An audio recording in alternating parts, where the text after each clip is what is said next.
Guys, I made a video that I didn't post, and it was called "I Know What I'm Doing." And there are certain things, and it's weird, but I guess I do know what I'm doing. I don't, as a human being, I'm like, no, I have no idea what I'm doing. As a spiritual being, God, I sound like Eckhart Tolle. God, that sucks. As a spiritual being, I do believe that I know what I'm doing, because the thing just seems to work out itself, and I have to have faith that people, like I told Al when they told me that if I do this, that they'll snipe you or they'll kill you. I told them I have to believe that there are other people out there that have the ability to bring about this change, that want truth and want to live the truth and want peace as much as I do. I just have to have faith, Al. And if something happens to me, there'll be people like you and Ebony and others to help raise my babies, So I have to just believe this, Al. I have to believe. I have to.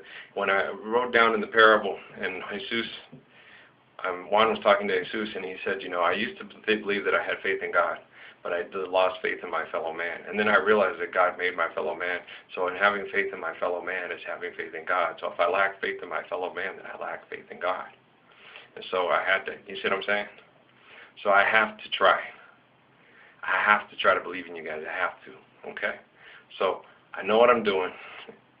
I have to point out their ugly. I have to point out their stupidity. This is very painful. It really hurts. I'm going to live in it as a human being, as humanly as possible. I'm not lying to you guys about how I'm trying to function in this. I have to walk naked through the streets. It says in the book. I have to just tell them the truth. Here's what I'm going to do. Here's how I'm going to try to survive in it. Here's what I'm going to try to live in your hell. This is how I'm going to do it. And then most people look at it and go, that's really not that bad. Yeah. Patrick's the same way. He's a lot like his dad. He tells the truth. I can't wait to eat. They joke about it, I'm going to get drunk when I get out of here because this place sucks and these people are stupid. Son, play a video game, whack off, or exercise, don't. And then I have to follow my own advice. Ralph, play a video game, whack off, and I don't have a video game. Exercise, I can knock in some of that. And so I got two options. I haven't been liking the first option, so the exercise, but I'm tired and other stuff is draining me and stuff like that. But I'll have to load up something to help the second option. I do not want to access any kind of stuff with it. No, I don't. Why? Because I'm not getting good enough communication on it, and I feel like it's a spiritual invasion.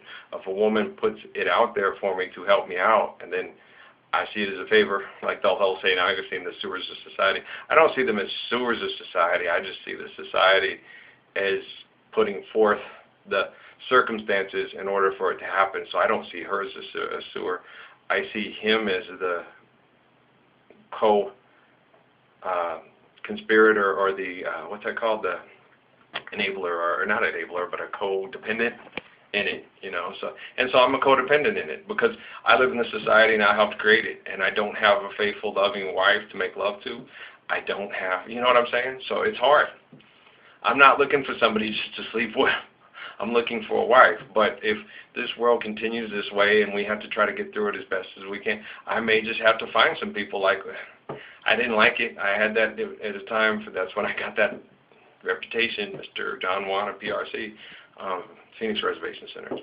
But because well, she was very sweet. She told the other girls, you got to try him. You got to try him out. He's really good. He was so sweet. Well, she's a very pretty, full-figured woman, and she's got a great figure. And just black men know this. And a lot of white men that know black women too. She can be a big girl, and they hold their weight differently, and it looks just spectacular, naked. And she's got a beautiful. And she told me about that. Do you think it's? You do. You have a very gorgeous. Not to mention your eyes and your face and your. Yeah, thank you for showing me. I appreciate you for showing me that. It's like Vicky Calencourt showed me her boobies, and Maria showed me her, and it's beautiful. She has gorgeous hips and thighs but outstanding, just amazingly outstanding. She is gorgeous, and she has, you see her and she's gorgeous, beautiful, big brown eyes and shape, and she used to, her and her friends when they lived in Charlotte used to meet some men that played pro basketball and pro football, and so that's what she told me. So one, my wife thinks is like, she just has this big thing about thinks he's the greatest basketball player of all time, huge crush on him, thinks all that, needs all that and stuff. And she was like, yeah, you're better than he is. I'm like, cool. I talked to my friend that was with him about it. Yeah, you're better than he is. Well, how would you know? We compared notes. Oh, that's cool. I'm just more attentive. I'm an attentive, appreciative human being. You know, I got a ticket at Disneyland. I'm gonna ride all the rides. I'm gonna, but not in a vulgar type way. It's a woman. It's a woman. She lets you be with her. And I was upset because she told me how great everything was, and I was so hurt. And I talked to my friend Deb about it. I said it wasn't like what I remembered, and it wasn't all that. But then I told her I think it's my fault. I think it's my fault, and I had to tell her that too. I said, oh yeah, because she's pretty. She's so pretty, and it was fun to be. And then she came again, and I wasn't there again. She came over to my place again, and I just wasn't there, and I felt evil for being with her because she was so beautiful, and I felt she deserved more, and I felt like I was some kind of evil man just fulfilling a need. Yeah, it was beautiful but horrible at the same time. My life's been like that in my relationships. Yeah, I told you that in the book, in the parable. On that Valentine's Day, she came back. A man knows his wife's hands like the back, her body like the back of his own hand, and she had obviously been sleeping with somebody that day. And then she came back to make up and help fix the family again for the umpteenth time. And the kids were all excited. Mom was home, and I had to go in the bedroom and make love to her after she had had sex with another man. I had to stop myself from wanting to vomit. Yeah, it was horrible.